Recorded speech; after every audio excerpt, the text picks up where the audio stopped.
Hi, everyone. Welcome to the Emergency Home Learning Summit. I'm excited to be here, and I have the Rethinking Learning series. And I have a special person, Dawn Harris. I'm so glad you're here.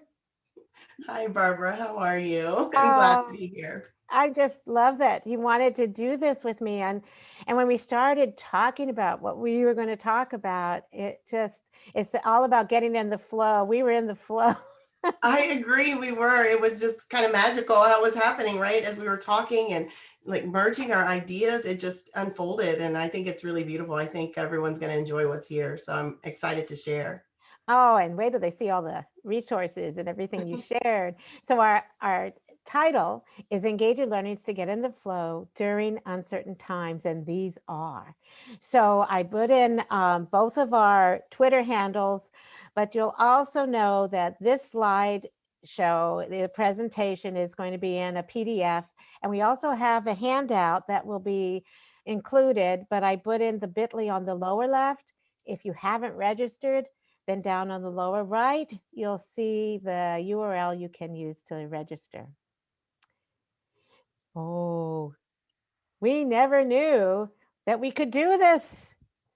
We did not. And it's quite shocking. In fact, when we think back to several months ago, when, everything began to just unfold right before us, it was there was so much uncertainty and fear and unpreparedness, right? More than anything, we were thinking, what are we going to do? And I'm so amazed at all of the things that teachers have done to just make learning continue to happen for students. It's, as tragic as the situation is, what has happened for our students, I think, has just been really beautiful to help them access learning in ways we never thought we would even be doing this day as educators. So I'm proud of educate. I mean, the teachers, they've gone way beyond what they thought they could do, and even parents and the kids. I'm just, but it's still difficult, and that's why we wanted to talk about some of these things. absolutely, So, absolutely, I agree. Mhm. so what we want to do is kind of share with you how we want to set the stage for engagement, especially when we're in this pandemic. Yeah, yeah. Engagement is so important. It really is, right? We talk about that's the key to education more than anything. And that was the struggle is how are we going to get kids engaged in this current situation? Or keep ourselves engaged. Like Yeah, you said, exactly. That as well, for sure. I think that one of the things that was hard because some teachers weren't getting the support they needed, and our parents were, you know, demanding things. I mean, there was a lot of things that were happening, but it all comes back to how can we get back into the moment. Right. Yeah. So you came up with some great ideas, Yes. and I'm going to have you share what. Well, yeah, it was when we entered into this, right? As educators, it's always our job to present questions to students in many shapes and forms, big questions, essential questions, getting them thinking. When the pandemic hit, it became, we were the ones, educators, presented with those questions. How are you going to do this? Where are you going to do this? How are you going to carry out education with kids and getting them engaged in classrooms? What resources do you need? So all of those questions that we pose to students every day ended up in our laps, and we had to figure out a way, many ways, not just a single way, but a multitude of ways to engage learners in a variety of settings. Students were learning in definitely non-traditional ways. Mhm. And we had to figure out how to address those needs, whether they were at home learning, whether they were learning at school, back in the classroom, as my students are. We've been back face to face from the beginning, or even in a hybrid setting. And I think the interesting thing is, that we found kids in situations that we had been teaching them with technology before and using computers, and even remotely. In some cases, students were learning online, but this time was different because there was a lot involved. The fear of the pandemic itself, what was going to happen. We were trying to keep our families and our kids safe, ourselves safe as teachers. There's so many policies and guidelines put in place that had the potential to hinder learning greatly. It was more of a challenge than I think any of us ever anticipated, going into education You know, ever. You mentioned a question, and one of the questions I'm asking now is, are you okay?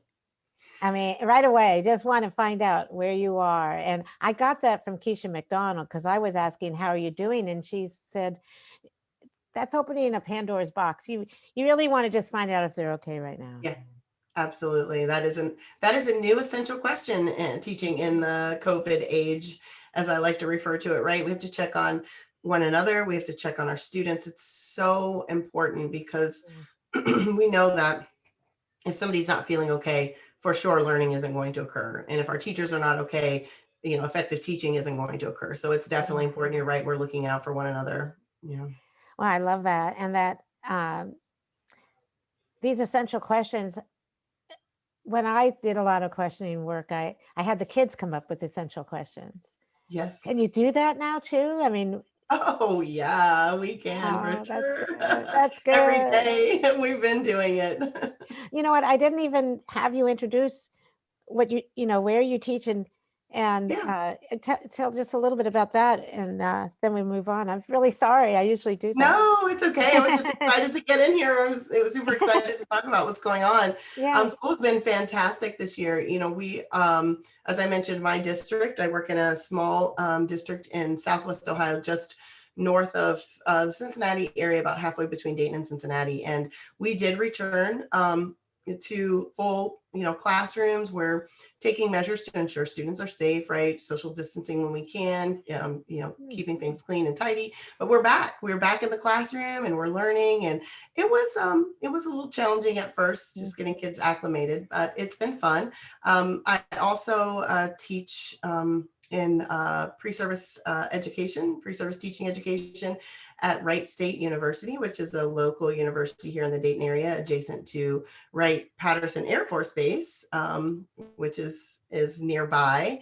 So actively engaged in teaching young people, teaching adults. And my partner, Tracy Browder, and I, we've recently begun working with school districts to assist them in building out equity teams and developing anti-racist curriculum and working on racism awareness within their communities. So that's been really exciting. I can tell you I'm very, very busy and I love every moment of it. It's fantastic. Yeah. In fact, I was amazed we could find a time. Right. I Me think too, actually. yeah. No, and you're writing a book too. And yes, I am writing a book as well. Yeah. Yes. Yeah, you got a lot on your plate. It's I do. wonderful. Wonderful.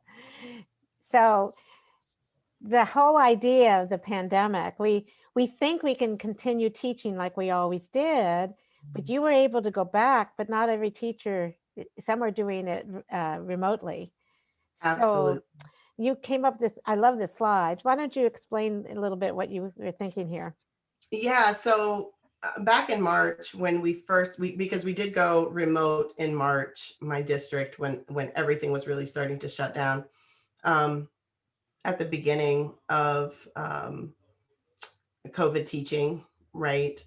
Uh, we thought for a moment it might be okay having kids at home, right? That they weren't at school, they check in every day, it would be exciting, they get to Zoom. We had hoped that they would be energetic and enthusiastic. They didn't have to get up and come to school, they could learn in PJs and using technology. But it wasn't quite like that, right? It was tough. And I think we all really knew that was going to be the reality. We had high hopes, but it was really a challenge, as with many schools, to get students fully engaged. And we know that engagement is truly the key to educating kids. And so if they're not logging on, or when they are logging on, we haven't got the right resources to support learning in a way that fosters engagement, then we're not going to be effective at what we were doing. We were very fearful of that. And it was a struggle. We had some kids who were committed, even in a remote environment. And then we had others who were not. And we had parents, who were working outside the home, who could not support learning. I teach high school, and even high schoolers, along with the young ones, need some encouragement and coaxing to get online and learn and to be engaged with learning and their peers and their teachers. So whether we're inside of schools or outside of them, now that we're back in the classroom, because of various obstacles within the classroom, it can be challenging to keep kids engaged, especially when we're teachers who focus on helping kids to learn collaboratively. And we like doing group work with students, and we have limitations now that prevent those kinds of things from happening. So how do we do that and have these wonderful, excited, bright, students who are ready to learn in what is somewhat like a traditional setting that they've been accustomed to, but at the same time not. It has been a little bit difficult for students to kind of get their heads around, like, we can't necessarily engage with one another in the ways that we have in the past, but we still have to get the learning done. And so as educators, it's really our responsibility to find ways to get those kids engaged in these what are no longer traditional settings, even when they feel like traditional settings. Well, I've seen some teachers that even set up their home office, looks like their classroom. Yes, But absolutely. but it is interesting. Some teachers are saying, the kids are coming up with ideas on how to They collaborate. They're are. looking at different tools, Yeah. different projects, Yes. and I've even done some work with 4-H. And the kids Mm. talked about some of the projects they're doing is coming up with new ways to use Zoom. I thought, Oh yeah. I'm going to have to learn from them. Yeah, yeah. We can always learn from our kiddos. They teach me so much, so often. I'm telling you, I never underestimate their ability to teach me something new. I know, I know. It's amazing. But one of the things that I wonder, because you were able to go back, Mhm, um, so there are a lot of schools that aren't going back mainly because they didn't have the support or the resources, mhm. or they didn't feel they were safe. Yeah. So right now, everything's kind of normal. I mean, other than the precautions. Yeah, in my building, we're just taking extra steps to keep things extra clean. We're keeping kids distanced as often as possible. And we're masking up every single day. We have a mandate in Wow. our actually in Ohio, and the schools have implemented that as well. And the kids, they are just so diligent about coming in every day and being safe, and they understand, Hmm. the situation and the seriousness of it. And I'm so proud of them this year. They're really working hard, and I think they're just happy to be there because they were Mhm. away for so long. And it's funny, you think kids are like, oh, I'm so excited to be out of school, like last spring, yes, school's out. But man, they were ready to get back this fall. They were excited to be there, and Yeah. they're doing everything that they can to stay. This pandemic offers so many challenges, and even still we see numbers, increasing every day, and they're very much afraid of us not being able to remain in school. And Yeah. as are we. It really is the best place for them. But we also have to be safe, right? And consider all that's going on, and getting them the education that they need. So, Well, one of the things that I know, especially high school, mhm, they're looking at graduating eventually, and yeah, they may have lost credits, and there's a lot of things that happen. So, very y- many. yeah, so I'm glad they're glad to have. I'm really sure they're really happy that you're there. Yeah, they are. And you're right. There are so many challenges with even the new students who are coming in to the high school, because I teach freshmen. And it's already, there's a little anxiety associated with coming into that new building from the junior Mhm. high grade Mhm. levels. And this added a little bit of complexity to that for them, but they're navigating well. And then the seniors on the other end Mhm. of the grade scale are excited to get on with things, but they're also missing out on some opportunities that they wouldn't have normally missed out on as a result of the Well, pandemic. And everything changed, like proms, yes, dances, or yeah, sports. I mean, there's a lot of things that are impacting them, and I this is where empathy comes in, because if you put yourself in their shoes, it's completely different. it is. And I had a student say Oops, the other sorry. day, oh, that's okay. I had a student say the other day, it was, I mean, my emotions were so mixed. We were talking about, we're going to talk later on about just taking a pause and regrouping with students. And we were having a moment of pause the other day. And, the kids were saying, it's really scary still coming in, but we want to be here. And one of my students, she said, every day when I leave my house, my father, he sees the look on my face and he gives me a hug and pats me on the back and says, "You're making history, kid. You're making history." Oh. And I was like, oh my gosh, it's one of those bittersweet moments. Like, yeah, you really are. And one day you're going to look back and you have these stories and whatnot. But at the same time, and they feel it trudging out into this, unknown Yeah. territory, not knowing what each day will hold. And it is a big burden for them to bear coming into the building. That Um, is, I mean, it's amazing when you say that, and that's so cool that yeah. but Yeah. I have a granddaughter who's still in middle school. But when, her thing was, I'm making the best of it. Yeah. And I have my own pod and they're all virtual, but they figure out a Mhm. way that they can get together.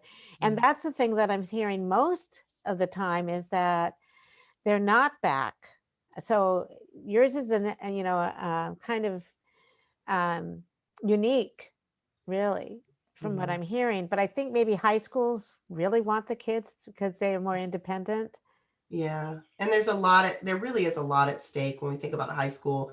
You think about, kids focusing on their GPAs for college. You think about college entrance exams, again, just the everyday that comes with being a high school student and enjoying those, traditional kinds of activities that occur being in high school.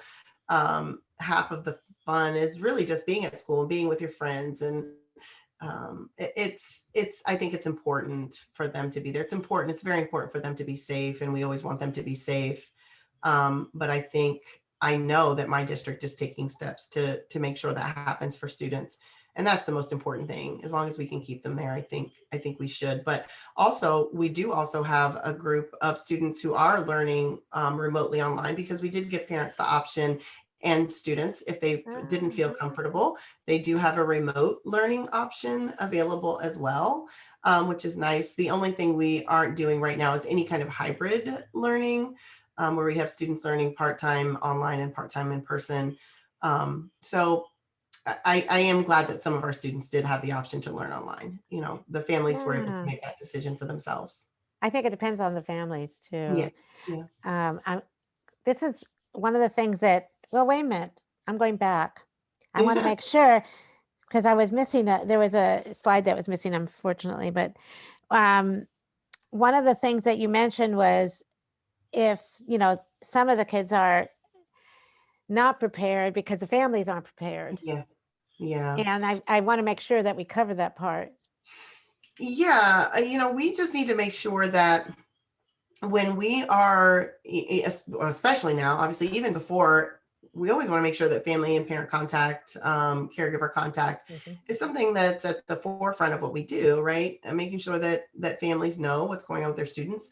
A lot of times we come across situations where parents aren't quite sure, like, how do I get a hold of a teacher? Where do I find information about my student? They may not be as adept or skilled in using the technology that's necessary to access grades in a grade book online or sending an email, something like that. So it's important to make sure that we give, especially now, parents and families a number of ways through which they can communicate with us, and we can communicate and provide feedback to them as well. But students, the same, Barbara. This has been so critical since last spring. We never realized how important it was for students to understand how to properly assemble an email and Oh, that really? the message doesn't go in the subject line, and making sure we're getting it to the right person because people's names look alike. So there was Oh, a lot wow. there was a lot that we had to do. Even I'm in a district where all of our students are one-to-one, so every student has a computer. But there just weren't things that we had to focus on, like, communicating outside of the normal, let me go up to Mrs. Harris's desk and ask her a question kind of a thing. Well, We had to huh. broaden that a little bit. Kids don't use email. That's No, their method. They text and they do they what do. TikTok or whatever. Yes.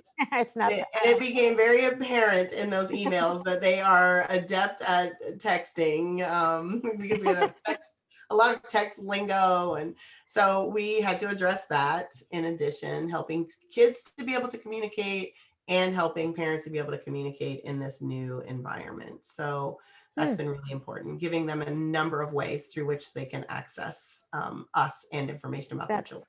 that's very good because, I mean, it's almost you'll have tutorials over here, Yes.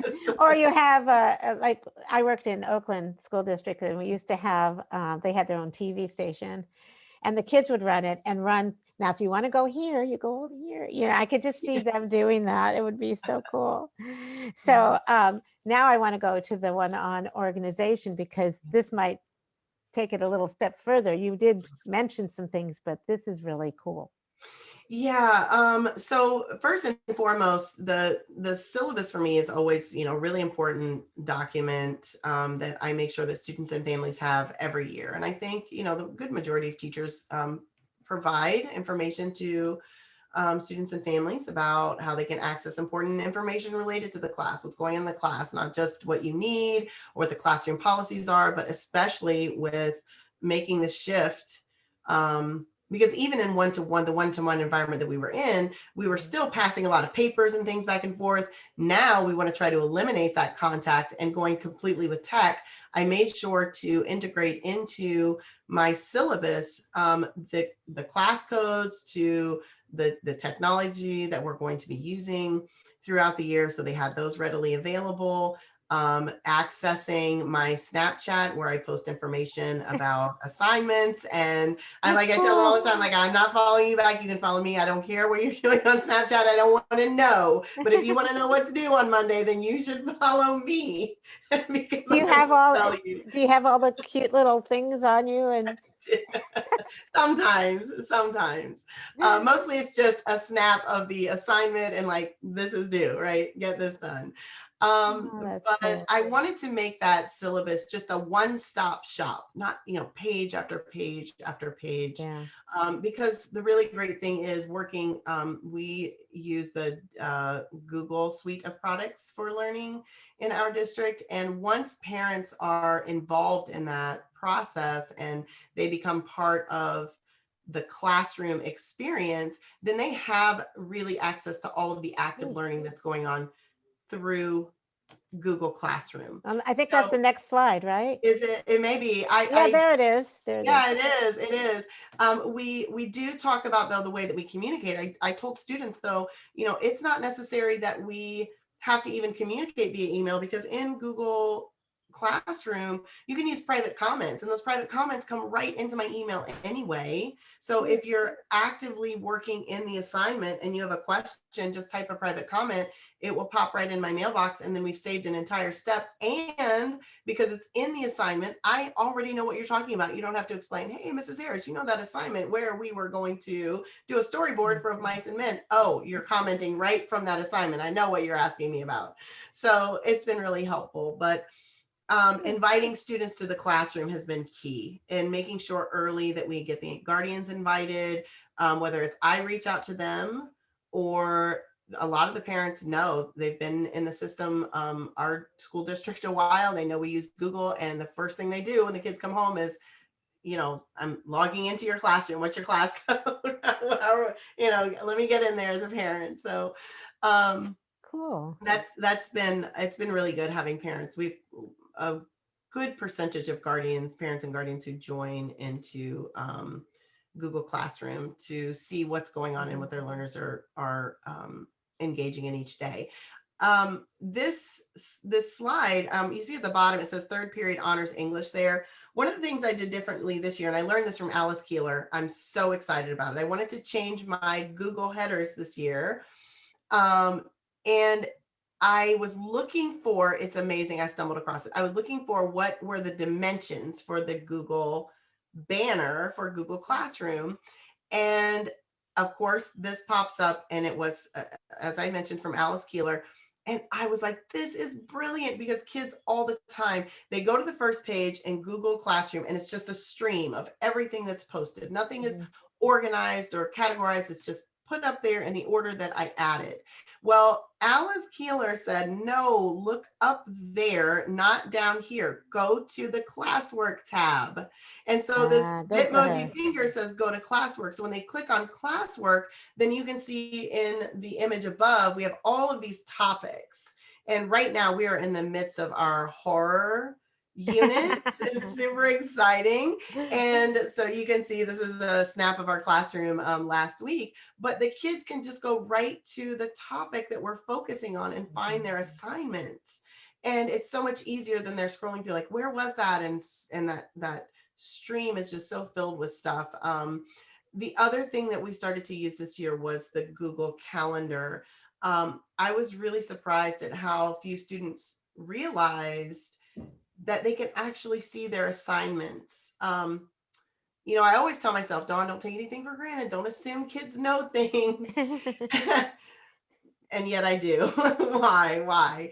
But when we talked about the calendar and I showed them that your assignments populate here, you don't need that assignment book or the agenda that we used to get each year because everything is right there. And so we had a mini lesson on how to even populate our own events in there, things that we wanted to add, practices or sleepovers or birthdays or anything that we wanted to add to that calendar. And now they're so excited and they check their calendars often to see what's coming up. But it's so important to have that extra layer of information there for them, so they don't have to continue to just search and search and search for what's coming up, what's due. And it's all integrated so easily so It they can see is it. very easily. And I know Alice really well, so she That's just has all these great tools. It's just she amazing. does. Oh my Yeah. goodness, she does. I was Yeah. so thankful for that. Yeah, I'll tell her. Yeah, great. You better tell her. That's really cool. So let's go to the next level. We talked Okay. about engagement, and Mhm. I'm just sharing something that I pulled together, which this is a derivative of one that I created for my first books, which with Kathleen McClaskey when we wrote Make Learning Personal and How to Personalize Learning. And when I started sharing that out, it was based on where the teacher was. And so this one is more about learners, and teachers are learners too. So I wanted to show that you could be at any level depending on where you're at. Like you might be in math class, you might be compliant because maybe you're just feeling anxious about the assignments. You don't have the connection with the teacher. There could be a lot of things. But in another class or an outside activity, you might be in the flow. And that's what the flow is. The flow is when it's called Mihaly Csikszentmihalyi has the flow theory. And so in my, I'll have a link to the post for that. I think that would be for people to see about the flow theory, is that when you have the challenge and the skills and you're feeling like this is something you're really excited about, you can't even stop it. You're all excited about it. And what we got to figure out a way we can get kids either more connected or in the flow around something. So some schools are doing a lot of passion projects. Mhm. Look at something that they're interested in. Yeah. So I really love that model, Barbara. When you shared that with me, I was like, oh my goodness, it's just amazing to see those different stages of learning and growing compartmentalized like that. You don't realize, and you may even when I looked at this and we had our discussion about it, is in the same classroom. I have kids who are compliant, and then I have others who are actually in the flow, right? Learning at different paces and different stages of comfort with where they are with the material. A lot of that has to do with how we differentiate with students and take them through the learning process. But when we looked at this together, I thought, wow, we always want to strive towards getting our kids to that flow and understanding that we've got to take them through some critical phases before we can get there. We just can't expect to just kind of, oh, aren't you jazzed and excited about this? And like, no, because I don't have the skills to be there yet. And yeah, making sure that we work with them to get them to that level where they are just sailing through their education, and not even in an easy way, but engaged in productive struggle, but because they want to be, right? They want to be. yeah. Well, we want So, them to be lifelong learners. And yes. then luckily for, me and Kathleen was knowing Sylvia Duckworth. who did the graphics for us. She's amazing. Yeah. And she's always in the flow when she goes, "What do you mean you don't know how to sketch note? You can do it." So, Sure. yeah, you just have to, but we can always be that way because we're always a learner, and that's what we Mhm. want even for our parents. Absolutely. I And agree. so we want to thrive in this pandemic, and I love this. Yeah, we are striving to thrive. I'm telling you, every day is a new adventure, a new journey. I just set about this year trying to create as close a learning environment as possible to where we were in previous years. Of course, I have all new students this year, and they've had different teachers who gave them different learning experiences and opportunities. But I knew coming in, they were scared, they were confused, they really didn't know what to expect, and I wanted to give them my best as a teacher and keep them involved in engaging activities so that they can get their education and get to the flow.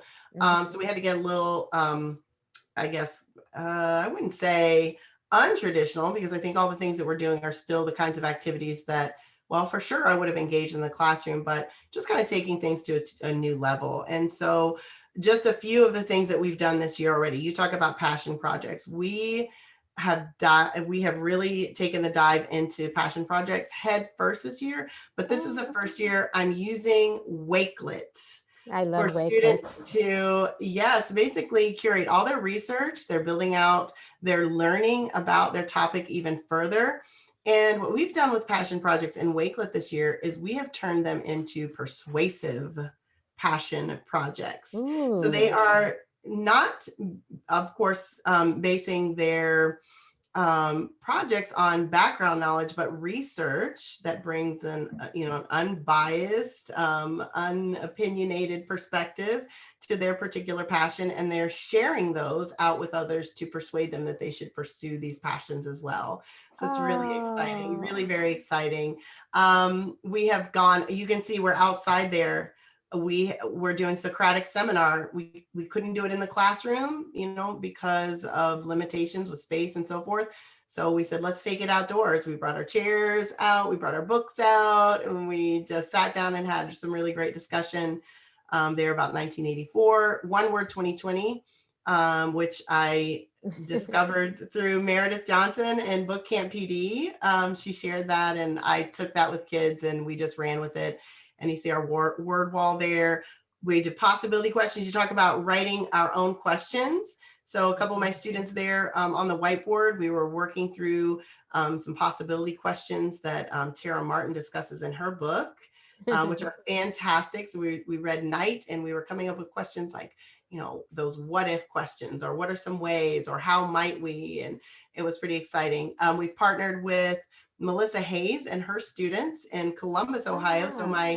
my freshman students are learning with kindergarten to second graders on Oh my Flipgrid. gosh. We have Flipgrid pals, poetry contest with the organic poet. Our students are getting ready to get published here in the next couple of weeks. So we are in the flow. We are moving along. We You're are doing pushing a through this lot. pandemic because we have to. We really have to. This is not the time for us to. Yes, there are a lot of questions.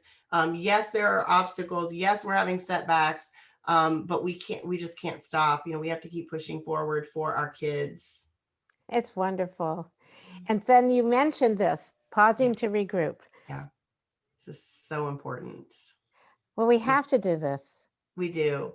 We do. And for me, it's been, and I noticed it right out of the gate. This summer, with my Twitter pals and my teacher friends, we talked about how important social emotional learning was going to be, paying Mhm. attention to how students are feeling. You said at the beginning, we have to check, are you okay? Are you doing okay? Right? Not Yes. how you're doing specifically, but are you okay? And in the classroom, we know kids don't always speak up. Even if you ask them if they're okay, it's the shrug, or they don't say anything. Yeah. Some do, though. Some are very open and upfront about it. But we need to, as educators, more than ever, pay attention. What are they saying? How are they saying it? What's the tone? What's the mood in the classroom? What are they actually doing? How are they responding? to what we're teaching them and trying to engage them in. Mhm. And sometimes we just need to stop. We've had to stop for conversations. We've stopped to celebrate, and we have just stopped. Like, we're just going to take a break for a second. Everybody regroup. Do we need to take turns stepping out for mask breaks? What is it? Do we need to get up and move around?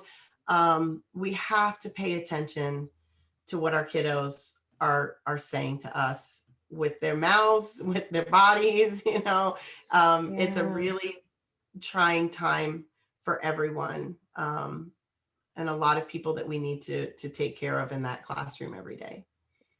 I mean, this is a great graphic too. I mean, just look at the idea. In fact, I'm going to stop the share right now and just talk to you for a moment before we pull everything together. Because it's the kind of fun just to be side by side Yes. and tell you that you brought in so much that I hope people know that this is a video that you can go back and you can watch it again. And like I said, we're going to be putting the video up, but we'll also have the slideshow, and we'll also have the handout with where Dawn went crazy. She just shared some. That's how I roll, Barbara. Well, you didn't go crazy. You just shared so much. It was just wonderful, and the idea that I think that we were just in the flow. Yes, It was just really wonderful, and it I'm was. so glad we had. I'm just glad that you had some time to share in your busy schedule. Oh, of course, I love it. It's been really refreshing these last few months. We didn't know what summer was going to bring, let Yeah. alone fall. And I have seen so many amazing educators sharing, their work, their ideas, their hopes, making connections, friendships.